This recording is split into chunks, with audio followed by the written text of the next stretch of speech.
Convido o sócio do escritório Matos Filho, André Freire.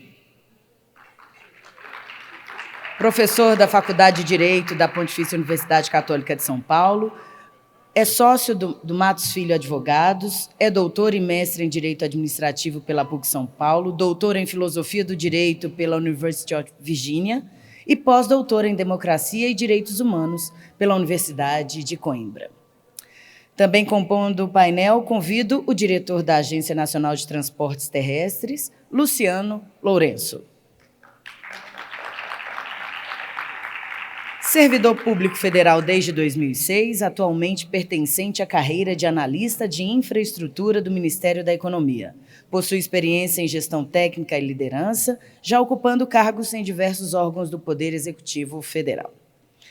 E completando o nosso time, o diretor-presidente da ABCR, Marco Aurélio Barcelos. Antes de chegar ao comando da ABCR, exerceu o cargo de secretário de Infraestrutura e Mobilidade do Estado de Minas Gerais e secretário de Articulação para Investimentos e Parcerias na Secretaria do Programa de Parcerias de Investimentos, PPI, da Presidência da República. Conduzindo os trabalhos de lições aprendidas e o cenário do setor no pós-pandemia, Jimmy Amora. Obrigado. Agradeço a presença de todos que estão aqui presencialmente nos assistindo, né? Incentivo para que possam nos enviar perguntas pelo aplicativo, caso desejem, né? E a gente vai tratar nesse painel das lições aprendidas e o cenário pós-pandemia, né? Eu queria começar passando a palavra para o André, para que ele possa nos falar um pouco sobre o que esses 2 anos, né, de eventos tão latentes, vamos chamar assim, uma pandemia, uma guerra que impactou aí todo o cenário econômico mundial, que a gente já tendo visto tudo acontecer, quais são os impactos que você vê como mais relevantes e o que a gente conseguiu aí evoluir depois de ter passado por esse processo tão doloroso, né, em relação a esses 2 eventos. Bom, boa tarde a todos, boa tarde aos colegas aqui nesse talk show, Dimitri, enfim, parabenizar a ABCR pelo excelente evento, super interessante. E, bom, essa tua pergunta é uma pergunta bastante importante, porque ela lida com o coração de qualquer concessão, que é matriz de risco, né? Como a gente lida com as matrizes de risco num cenário pós-pandemia, que, na verdade, já era uma pergunta importante antes, né? Como a gente lida com as matrizes de risco, independente, mesmo num cenário regular. Acho que era um lugar comum afirmar, continua sendo, né, que contratos são de longo prazo, contratos de concessão de longo prazo, é sabido que vai haver modificações ao longo do tempo. No entanto, ainda assim, existe uma certa dificuldade em se alterar o contrato para torná-lo um pouco mais eficiente. Vejam, depois de 10 anos, depois de 5 anos, já muda bastante as condições, às vezes, de prestação de serviço, que se faz útil você fazer uma modificação para ambas as partes, mas ainda assim é algo, chega a ser quase um tabu, né? Pegamos, por exemplo, concessão em crise. Concessão em crise que a gente tem bastante, infelizmente, ainda temos algumas por aí, né? Mesmo houve uma evolução com o Instituto da Relicitação, que se criou uma alternativa para você conseguir endereçar esse problema, mas essa não é a única solução, a gente não precisa ficar dependente de uma solução, né? A gente pode ter outros leques, então pode ter alguém que queira comprar o controle acionário, pode ter alguém que queira transferir a concessão, né? Agora o tema foi pacificado do Supremo, então dá para transferir, ceder contrato administrativo, enfim. Então, mas em muitos casos, eu já vivenciei isso, imagino que vários aqui já tenham vivenciado, é muito difícil você, às vezes, conseguir fazer uma operação como essa sem que você mude alguns aspectos importantes do contrato. Do contrário, o contrato não vai continuar, vai ter que ir para uma relicitação ou vai ter para uma outra solução até pior, que é uma caducidade. E há, certamente, uma certa como a gente pode dizer, uma certa preocupação por parte dos gestores em fazer modificações nos contratos para poder adequá-los a uma nova realidade. E isso, no final das contas, é um prejuízo para todos nós, né? Porque, no final das contas, a gente teria um contrato eventualmente mais eficiente, uma solução mais rápida na prestação de um serviço, e, às vezes, a gente tem uma rodovia que está numa condição ruim, que não tem os investimentos, enfim, e, às vezes, o melhor para o gestor é até deixar realmente o negócio para relicitação, porque fica mais tranquilo na hora de lidar com o controlador, né, que é sempre o grande fantasma que está ali por detrás dos agentes. É uma posição compreensível essa dos gestores. Mas o fato é que talvez nós já temos evoluído, uma coisa importante, nós já temos evoluído num sentido de maior consensualidade, no âmbito das relações com a administração pública. A ANTT, por exemplo, tem feito isso com os TACs que foram criados, TAC multa, TAC plano de ação. Pode melhorar, óbvio, sempre pode, mas já são passos, né? Vamos gradativamente melhorando esse ambiente. Para quem sabe, a gente consiga também criar mecanismos para que a gente consiga mexer nessa matriz de risco de uma maneira um pouco mais segura para ambas as partes, né? Que elas não vão ficar com medo de Tribunal de Contas ou qualquer que seja, e vão conseguir efetivamente atingir o objetivo de ambas, né? Que é melhor prestar o serviço público, ter um contrato adequado, que seja vantajoso para ambas as partes. Então, acho que temos aprendido a nos tornar mais consensuais. A pandemia mostrou um pouco isso, que permitiu alguns ajustes. A ANTT agiu de uma maneira rápida nos equilíbrios, enfim, isso foi positivo. Algumas outras agências também agiram, isso é positivo, mas acho que a gente ainda tem algo a melhorar. Enfim, acho que esse é o ponto que eu queria destacar por enquanto. Marco, enfim, há alguns anos atrás você estava modelando, né, contratos e trabalhando, né, numa reestruturação, né, do modelo de concessões do país, e aí veio esse evento, enfim, extraordinário, assim classificado, né, que foi a pandemia e agora a guerra. E eu queria que você falasse um pouco sobre como é que foi importante a gente retomar uma estruturação mais qualificada, né, lá atrás, e como é que isso impactou aí nas ações que puderam ser feitas ao longo da pandemia, né, e agora aí com a guerra. Jimmy, obrigado. Mais uma vez, boa tarde a todos. E acho que esse painel é muito importante, porque a gente está aqui ainda, não vou dizer dentro do olho do furacão, mas ainda orbitando, né, aí no que seria o olho do furacão, tanto da pandemia, agora evento de guerra. E a verdade é que esse painel é importante porque, ainda que nós não possamos dizer que tenhamos nos livrado, né, desse último grande evento, que foi a pandemia, a gente já tem aqui alguma história para contar e já tem algumas lições aprendidas. Se essas lições vão se sedimentar ou se elas vão se transformar, a ver. Mas o que é que temos até hoje? A gente tem, na realidade, 3 grandes eventos que têm marcado o funcionamento, a história dos contratos de concessão, não só de rodovias, mas os contratos de concessão em geral, mundo afora. A que eventos eu me refiro? Pandemia, sem dúvida alguma. Quem imaginaria a pandemia, né? Era uma expressão pouco conhecida no nosso vocabulário. Hoje a gente já tem protocolos bem estabelecidos. Se vier mais algum, espero que não venha. A gente já sabe, pelo menos, como se portar, houve um amadurecimento. Mas, além da pandemia, a gente não pode esquecer do que até então tinha sido a maior crise econômica que o Brasil já havia sofrido desde o crack da Bolsa de Nova York na década de 20, que foi a crise econômica de 2016. Ela também trouxe um choque brutal sobre os nossos contratos de concessão. E o terceiro evento é uma guerra. Alguns vão dizer, guerra ocorre todo dia, sobretudo no Oriente Médio. A gente não está falando de qualquer guerra aqui. Essa é uma guerra que envolve polarizações de cunho mundial. A gente está falando aqui de potências que, não diretamente envolvidas no conflito, indiretamente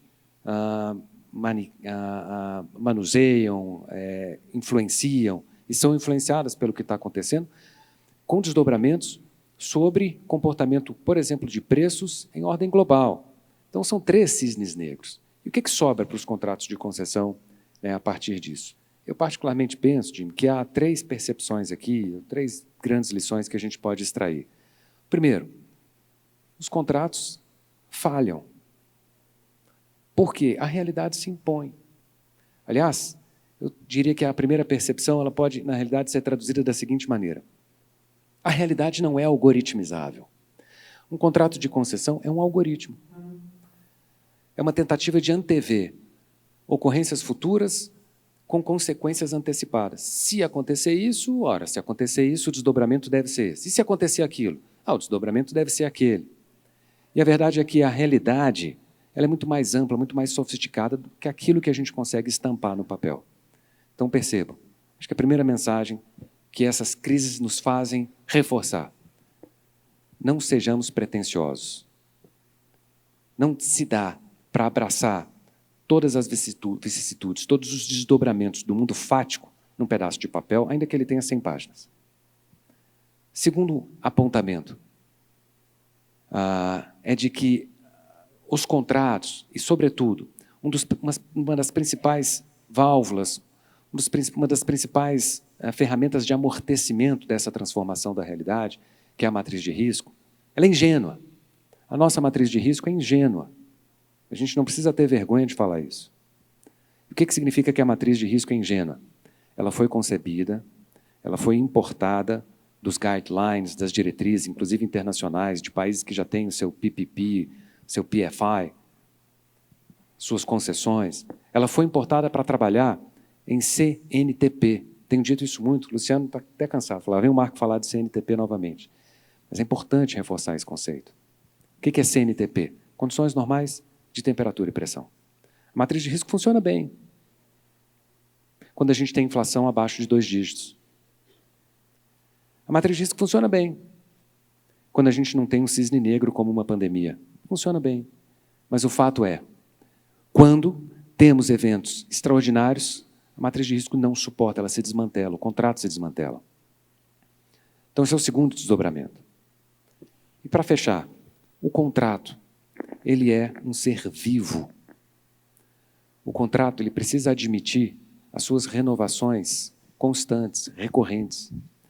Nós vimos de uma tradição, a minha formação, a do André, a formação jurídica, nós somos forjados na faculdade de entender os contratos como algo estanque. De novo, vem da nossa pretensão intelectual. A gente vai colocar num papel, ainda que tenha 100 páginas, todas as possíveis ocorrências futuras. E vai funcionar, fiquem tranquilos. Não funciona. E o fato é, quando não funciona, a gente olha para a realidade, olha para o papel, olha para a realidade, olha para o papel e tenta marretar um no outro. E vive meio que nessa ficção, tapando o problema para debaixo, colocando o problema para debaixo do tapete. Como é que resolve isso? A gente tem que admitir que o contrato é uma plataforma de renegociações recorrentes. E o que a gente precisa é um mecanismo de governança para permitir que essa renegociação ela seja feita de maneira a extrair ótimos entre todos os envolvidos. Entre o regulador, Luciano, entre o regulado, entre o usuário, mas que a gente restabeleça as condições iniciais do contrato, não na terceira casa decimal, não estou falando de reequilíbrio econômico-financeiro, mas eu estou falando em termos de expectativas ou de alinhamento ou realinhamento das expectativas frente às alterações da realidade. Nós ainda temos pouca coragem na nossa cultura, pouca coragem de reformular os contratos ao longo da sua execução. Seremos frustrados, porque a realidade é mais complexa do que a nossa capacidade de intuí-la e a nossa capacidade de registrá-la. Eu tenho, portanto, Jim, para endereçar a sua pergunta, na realidade, não uma resposta prospectiva, mas uma reflexão diagnóstica de que a gente precisa revisitar os nossos paradigmas para daí voltar para a prancheta, refazer a nossa postura, refazer a nossa capacidade de dialogar e de construir esse ótimo junto a diversos interlocutores para acomodar, para absorver melhor isso que é a mutabilidade inerente do mundo dos fatos. Bom, obrigado, Marco. E eu vou passar para o Luciano para que ele possa falar um pouco como é que isso se deu efetivamente quando vocês enfrentaram a situação lá na agência, né, nos reequilíbrios dos contratos, o que foi feito inicialmente de uma forma veloz, lá ainda dentro do processo de pandemia, e eu queria que você pudesse falar um pouco sobre isso, e aí depois eu continuo aqui, porque vou fazer o papel do que está faltando aqui nessa concertação, que é o papel vamos chamar assim, dos órgãos de controle, do público, para que vocês possam falar um pouco sobre como é que a gente vai conciliar com eles, né, com essa parte da sociedade, que eu acho que também é super importante. Luciano. Boa tarde, Jimmy. Boa tarde aos colegas aqui do painel. Boa tarde a todos. Satisfação estar aqui. Agradeço o convite da ABCR. Já parabenizo pelo evento. Tive a oportunidade de falar com o Marco Aurélio pessoalmente. É um evento muito importante para o setor, né? Essa oportunidade de diálogo, de debate, de aprofundarmos em temas que são complexos, né? De ampliar nossa network, de conhecer as inovações. E esse ano ainda é um evento emblemático, né? Porque acabamos de sair dessa pandemia, talvez tenha sido o maior desafio da humanidade depois da Segunda Guerra. Pelo visto, estávamos todos sedentos em estarmos presencialmente aqui, podermos abraçar um ao outro, rever os colegas. É impossível andar nos corredores sem abraçar. E essa pandemia trouxe vários ensinamentos para a gente. Ela realmente veio para testar os nossos limites na vida pessoal, na vida profissional. Na vida pessoal, todo mundo aqui passou por vários testes físicos e psicológicos, ficar preso dentro de casa, e na vida profissional, em adaptar uma vida remota, uma vida distante. Nós estávamos acostumados ali no dia a dia, e trabalhar em casa não é fácil, ainda mais quando você é um gestor, você coordena, você gera uma equipe. Por outro lado, ela trouxe para a gente um ensinamento muito grande quanto à nossa criatividade, né, e a nossa resiliência. Foram necessárias diversas ações coordenadas nos diversos níveis de governo e empresas, e eu destaco mais uma vez aqui os papéis das concessões, que em momento algum se furtaram, e, pelo contrário, no momento de maior desafio, onde a demanda caiu abruptamente, ainda tiveram que estar ali na pista, orientando, distribuindo kits, fazendo com que o país não parasse. Existia um medo muito grande de desabastecimento lá no início da pandemia, e ele não se realizou justamente por conta dessa ação coordenada e coletiva entre o setor público e o setor privado, focados num objetivo único. E isso facilitou e promoveu também um maior engajamento e harmonia e uma atuação conjunta entre os setores, poder público, poder privado, regulado, né, e os reguladores, de tal forma que trouxe uma maturidade para que a gente pudesse enxergar a necessidade de mexer em matriz de risco. A matriz de risco é o cerne da questão, de fato. Não preciso nem falar nada, o Marco Aurélio já foi muito bem na sua fala, não pode ser uma matriz rígida. A gente tem evoluído com o tempo e a pandemia contribuiu muito para isso. Mas essa convivência deu toda a tranquilidade e o conhecimento possível para que o Ministério da Infraestrutura e as suas vinculadas pudessem trabalhar de forma muito tranquila e consciente com relação à pandemia.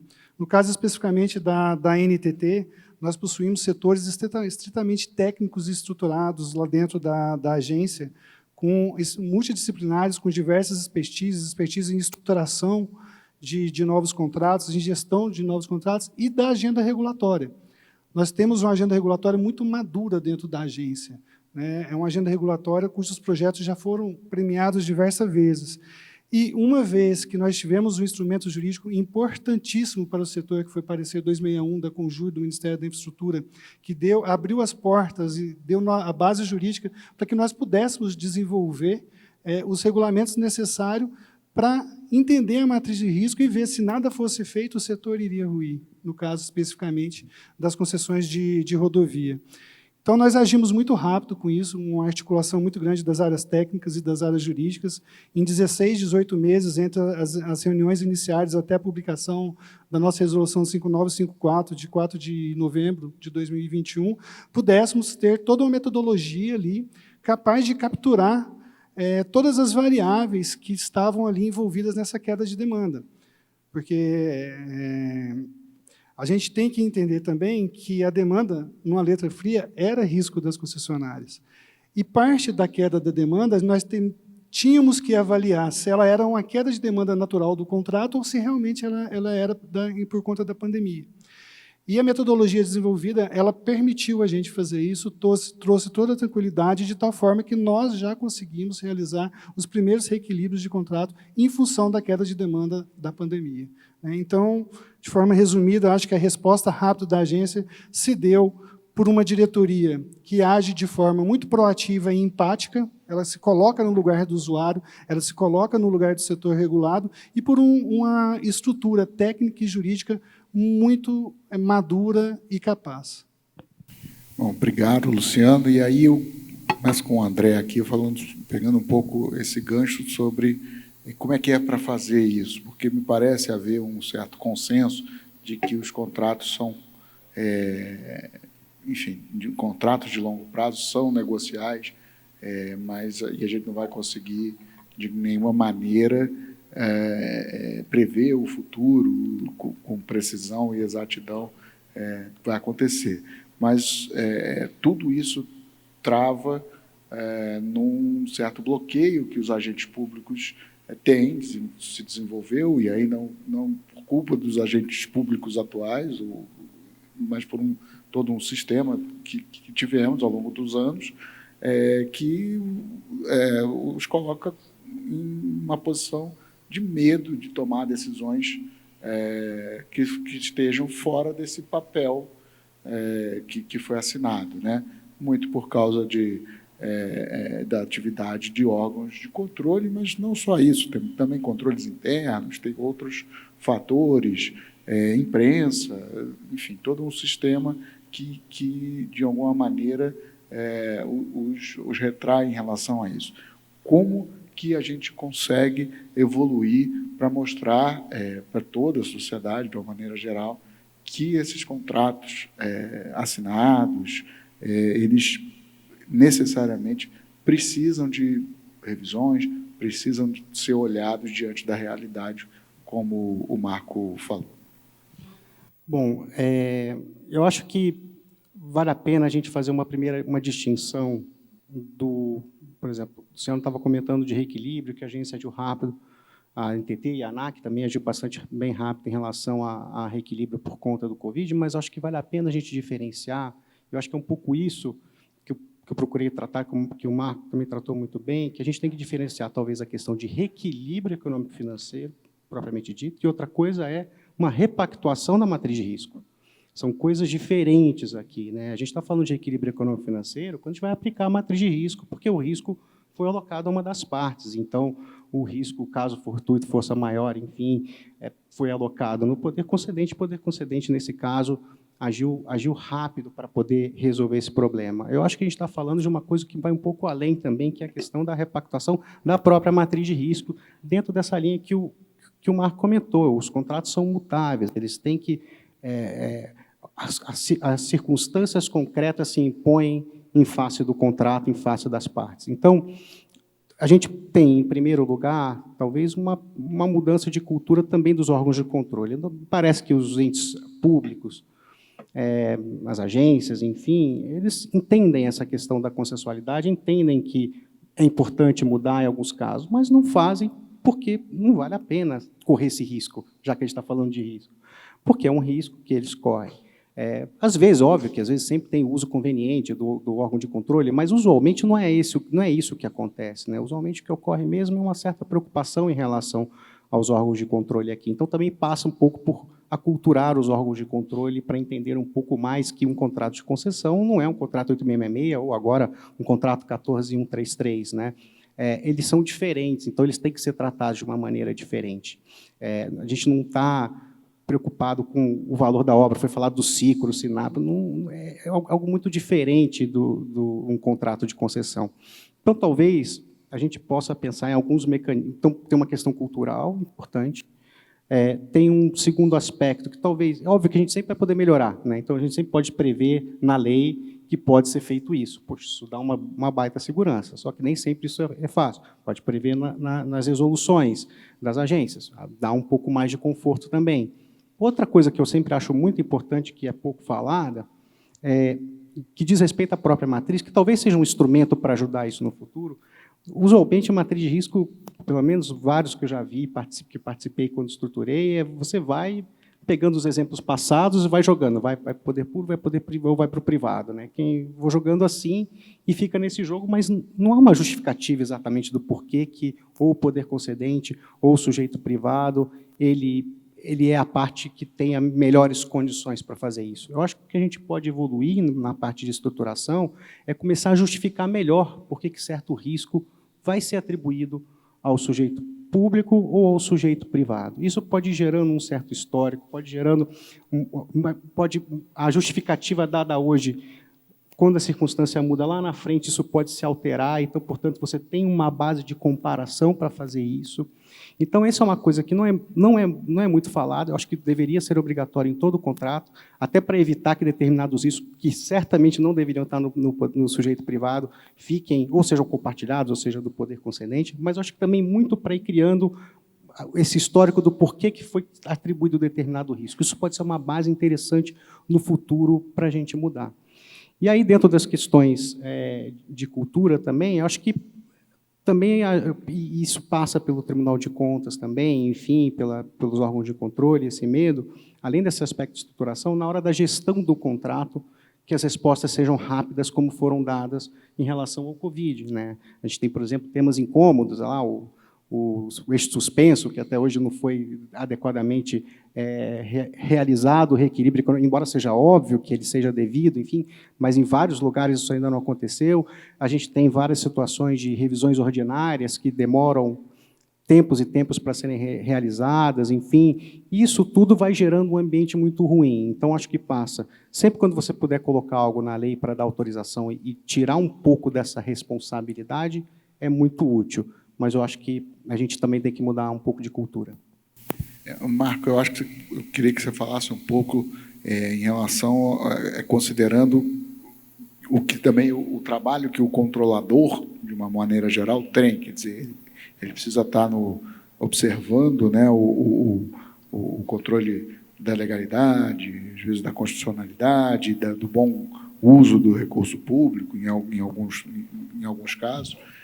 Como é que isso pode ser feito, e deve ser feito, né, conciliando com a necessidade que os contratos de longo prazo têm de serem revistos, de serem repactuados na medida que a realidade se impõe.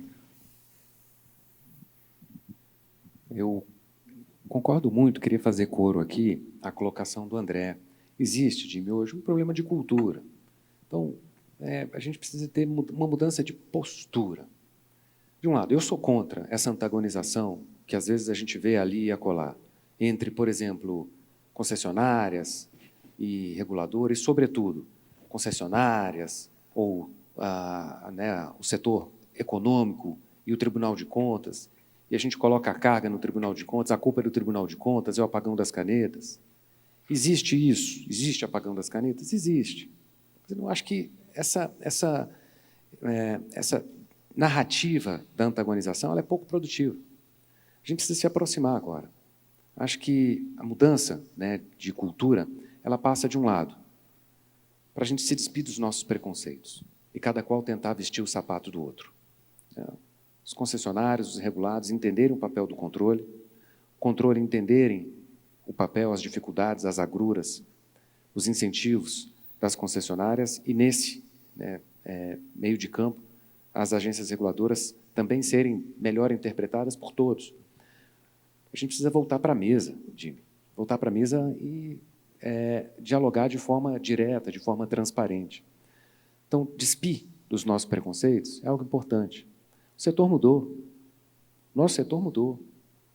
Nós hoje somos extremamente zelosos, mais do que nunca, em relação a elementos como ética, como compliance, como a governança. Isso faz parte do nosso DNA. Nós batalhamos por isso.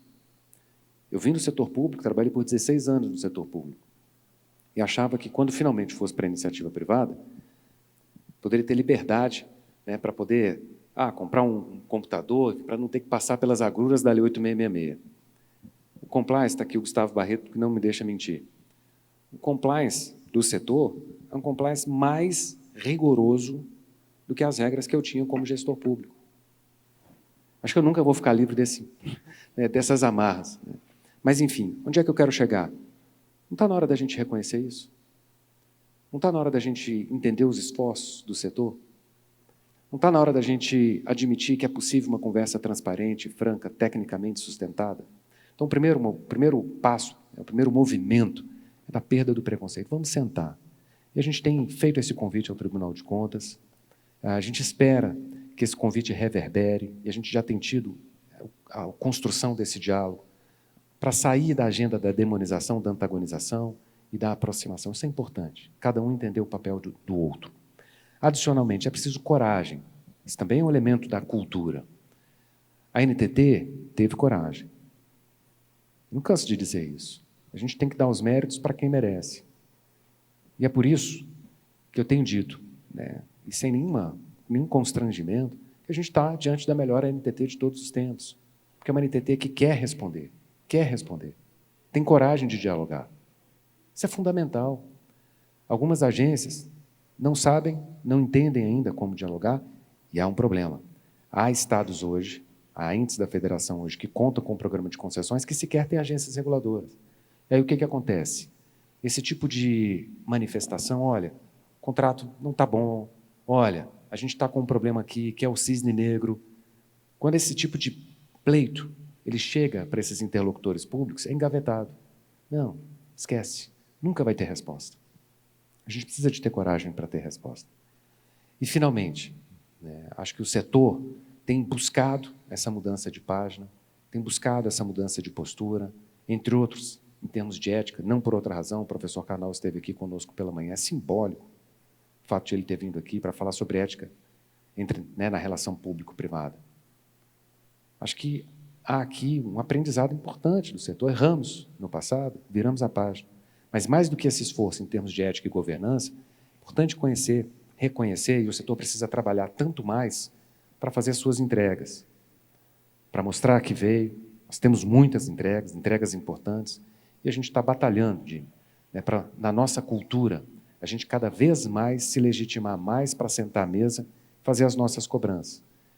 Então, eu penso que empatia, coragem, o despir dos nossos preconceitos, a vontade de estar na mesma mesa, possa ser uma saída, possa ser um ingrediente importante para a gente lidar com essa questão da realidade vis-à-vis os contratos. A gente pode se esforçar ao máximo hoje para construir o melhor regulamento de concessão de rodovias. E a NTT está se esforçando, com ingredientes como transparência, participação. Mas não tem jeito, vai haver a defasagem. Em algum momento nós vamos ter que sentar. É melhor sentarmos como amigos. Amigos, em que sentido? Como pessoas que querem o mesmo objetivo, que se respeitam, que reconhecem os seus valores e os seus desafios, do que como inimigos, como antagonizadores, como pessoas que fazem um diálogo de surdos. Acho que o Luciano pode falar um pouco sobre essa visão por dentro da administração pública, né? Como é que isso evoluiu, esses contatos, essa parte negocial, tanto em relação aos regulados, né? Como também em relação aos órgãos de controle. Falar um pouquinho da resposta dos dois colegas. E, voltando à primeira pergunta, eu acho que uma das lições da pandemia foi essa, que a unificação de um setor em torno de um objetivo único, ela fortalece a todos. E a NTT aprendeu a dialogar. E a gente dialoga com todo mundo. A gente dialoga com os nossos servidores, dialoga com os nossos parceiros públicos, dialoga com o setor regulado e dialoga principalmente com os nossos usuários. Isso traz muita segurança para a gente, para que possamos enfrentar os nossos desafios. Desafios tais como mudar regras contratuais. Dentro dos nossos contratos, alguns deles estão previstas as revisões quinquenais, e, historicamente, sempre se fala em revisões quinquenais para colocar investimentos na obra, o que é legítimo. Mas será que as revisões quinquenais não seriam uma oportunidade de revermos algumas cláusulas desse contrato?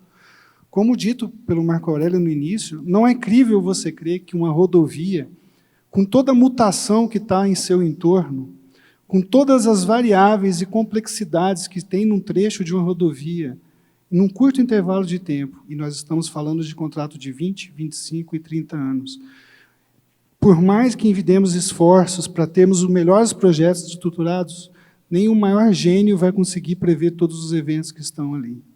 E ninguém faz um estudo de 2, 3, 4 anos para que ele não seja sustentável, para que depois ali do leilão, 6, 7 meses, 1 ano, estejamos discutindo relicitação, discutindo caducidade. Então, essa maturidade hoje, ela já é premente dentro da agência. Nós sabemos que precisamos modernizar os nossos contratos, senão nós nunca vamos conseguir modernizar as nossas rodovias e salvarmos vidas, que eu acho que é um dos nossos pilares central. Então, a atual diretoria da agência, ela prima muito pelo diálogo e pela transparência. Só que não adianta nada você ter um diálogo se as partes que estão dialogando não têm credibilidade. Então, o primeiro passo que a diretoria se dedicou foi ter credibilidade perante aqueles atores e interlocutores que nós estamos ali. Então, hoje existe uma agenda muito intensa com os nossos regulados, todos os setores regulados. Existe uma agenda muito intensa com o Tribunal de Contas, para que ele entenda as mazelas do nosso setor, as nossas necessidades e, principalmente, as necessidades dos usuários. Não podemos esquecer, nós estamos aqui pelo interesse público. Nós temos que focar nos usuários. Então, uma relicitação que demora 2, 3 anos, ali sem investimento nenhum, quem é penalizado mais? São os nossos usuários. Então, a gente, por meio dessa transparência, dessa maturidade, e como disse o nosso diretor-geral aqui hoje pela manhã, por meio de uma revolução regulatória, a gente espera imprimir nos nossos contratos, nas nossas gestões contratuais e na estruturação de novos contratos, instrumentos que permitam ao gestor público trabalhar com segurança naquelas alterações do contrato, sempre com uma relação muito transparente, preservando o interesse público, e num diálogo junto aos órgãos de controle para demonstrar que o setor mudou. O serviço público mudou ao longo dos anos. Não podemos estar atrelados ao passado, senão a gente nunca vai chegar no futuro de rodovias de qualidade e sermos, sem sombra de dúvida, as melhores rodovias do Brasil. Perfeito. Bom, nosso tempo já está aí um pouquinho estourado, mas eu vou deixar que vocês possam fazer uma consideração final, cada um, o mais rapidamente possível, e já agradecer aqui ao Marco Aurélio pelo convite de ter me permitido, né, tá perto aqui de ensinamentos tão bacanas ao longo dessa tarde. Bom, André. Bom, vou ser muito breve por conta do tempo também, agradecer ao Marco Aurélio de novo, novamente parabenizar. Eu acho que eu sou otimista, enfim, eu acho que quando a gente olha para trás, né, quando a gente vê lá atrás a 89, 87, da maneira como era, enfim, toda a regulação, a gente foi evoluindo, né, a gente vai para frente, aí volta um pouquinho, vai, é a marcha natural da sociedade. Eu acho que eventos como esse aqui, com um público tão qualificado, e um grande público, felizmente, enfim, ajudam muito nesse tipo de processo de ter uma melhor cultura de diálogo, enfim. Acho que uma das coisas que o Marco Aurélio também comentou é trazer também o Tribunal de Contas, né, para que o Tribunal de Contas também entenda o lado privado. Acho excelente sempre a iniciativa da NTT, que eu também tenho visto ao longo do tempo, se aproximando mais do Tribunal de Contas, explicando melhor, procurando deixar mais claras as decisões. Isso é muito louvável, muito importante também.